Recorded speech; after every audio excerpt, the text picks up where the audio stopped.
Ya, kali ini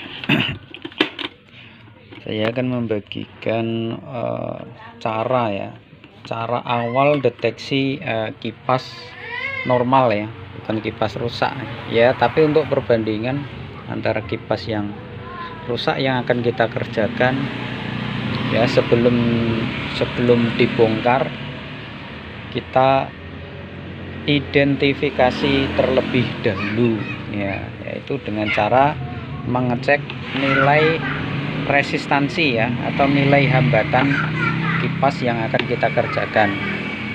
Apakah kipas ini itu hanya macet atau gulungannya yang putus ya, atau hangus. Putus biasanya, kalau jarang ya. Kalau untuk masalah kipas-kipas angin seperti ini, dari awal itu macet ataukah gulungannya yang sambungannya putus, korosi ya biasanya, karena kebanyakan gulungannya aluminium. Nah, tahapan awal adalah ini ya, pakai avometer. Kita nyalakan dulu saja ya, kita nyalakan. Ini saya menggunakan avo digital, yang paling enak avo digital yang lebih akurat ya. Karena untuk mengecek kipas angin ini, yang kita cek itu nilai hambatannya itu ratusan ya, tapi di atas 200 ya. Jadi di selektor di 2K ya, di 2K, karena ini yang kita cek di atas 200 ya, di bawah 1K. Jadi kita selektornya di 2K posisinya lah. Terus bagaimana cara mengeceknya ya? Nah, ini cukup simpel ya.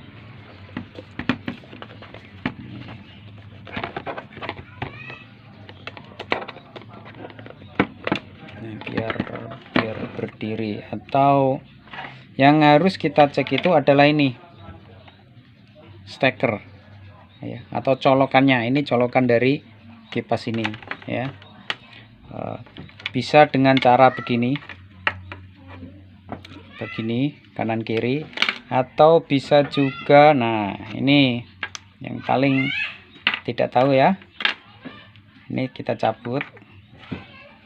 Ini kan colokan, kita tempel di sini karena dia tidak masuk di lubang ini ya, sekiranya dia menempel ya.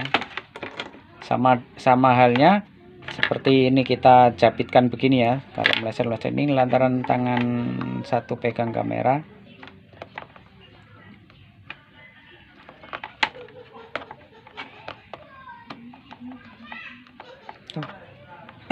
Kesusahan ya, nggak mau nempel.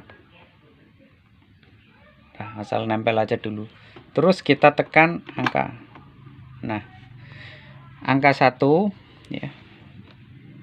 Nah, ya. Angka 1 itu nilainya segini ya.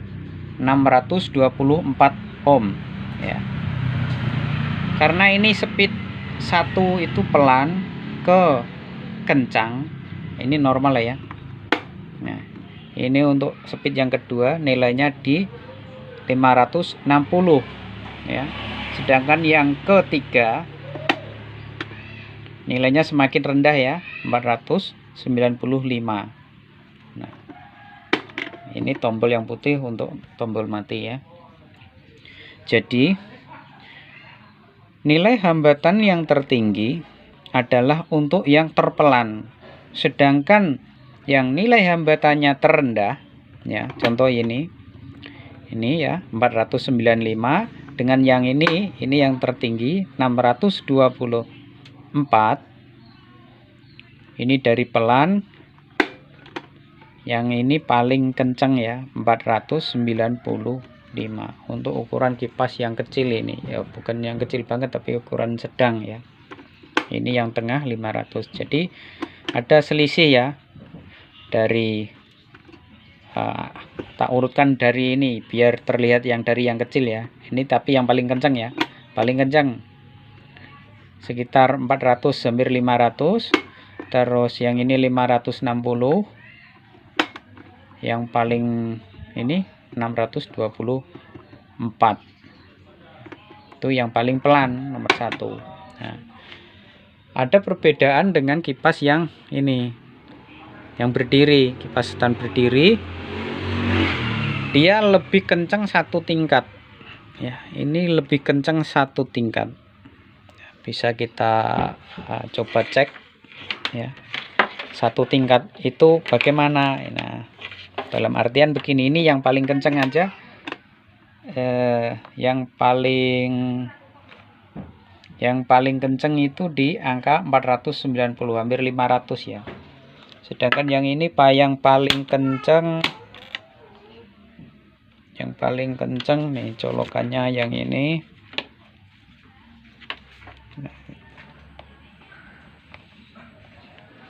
Nah, di 364 itu yang paling kencang. Berarti sekencang-kencangan ini berarti bandingannya yang nomor 2. Coba paling tidak ya.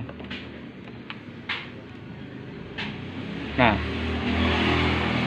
itu pun masih kencang ini sedikit ya, 464 itu nomor 2 berbanding dengan yang ini nomor 3 yang paling kencang itu 495, hampir selisih satu speed lebih dikit, lebih kencengan yang ini untuk buatnya atau untuk anginnya ya. Jadi untuk yang ini coba ya, kalau yang ini untuk yang terpelan 500 ya, 556 itu yang 1. Itu berarti perbandingannya dengan yang ini nomor 2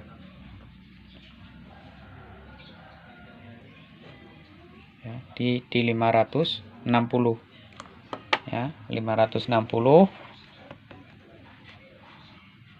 Nah, ini 555. Ini nomor 2, ini nomor 1 ya.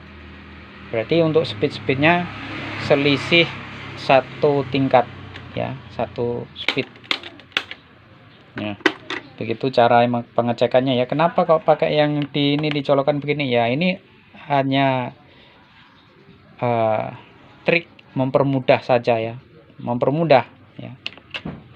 Udah dipegangin ya tangan 1 ya. Itu cara saya loh ya. Nah, bila mana ya, nah, bila mana mendapati kipas angin ya, setelah kita cek ya, misalkan tombol 1 ya, kita cek begini, tidak ada nilainya ya, dari apa namanya, dari 1, 2 dan 3 misal tidak nyambung semua ya, tidak nyambung semua, berarti itu putus fuse ya. Fuse putus itu di ketiganya ini kalau dicek tidak nyambung.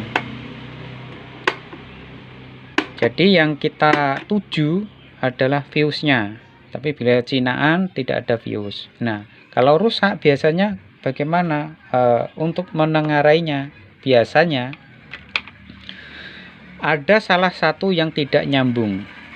Saat kita cek mungkin ya, saat tombol 1 kita tekan tidak nyambung, tetapi di tombol 2 dan 3 dia nyambung dan nilainya tidak berurutan atau tinggi atau terlalu rendah ya.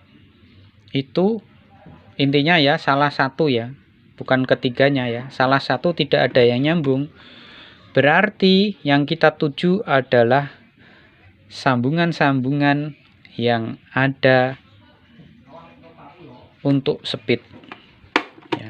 Di antaranya itu ada yang korosi, entah itu sambungan dari starting atau speednya, itu karena di salah satu ada yang putus. Berarti yang harus kita cek yaitu di sambungan kabel ya, antara kawat email dan kabel menuju speednya itu. Jika tidak mau ribet, setelah dianalisa begini, wah ini ya ganti saja gitu. Bila si pemilik ya baru datang dan kita cek seperti ini keadaannya, oh ini kerusakannya misalnya macet saja ringan, tidak perlu ganti dinamo ya, insya Allah biayanya ringan. Bila ingin ganti dinamo, kita harus terus terang bilang, wah ini dinamo sudah tidak beres, apakah mau digulung atau diganti dengan yang baru. Kalau diganti dengan yang baru, misal kita sudah punya stok ya, lebih cepat ya, bisa ditunggu ya, antara istilahnya ditunggu 10 sampai 15 menit. Si pemilik tidak perlu kembali lagi ya, ditunggu sudah selesai. Jadi cepat pengerjaan itu ya. Cara-cara untuk pengecekan dan penanganan itu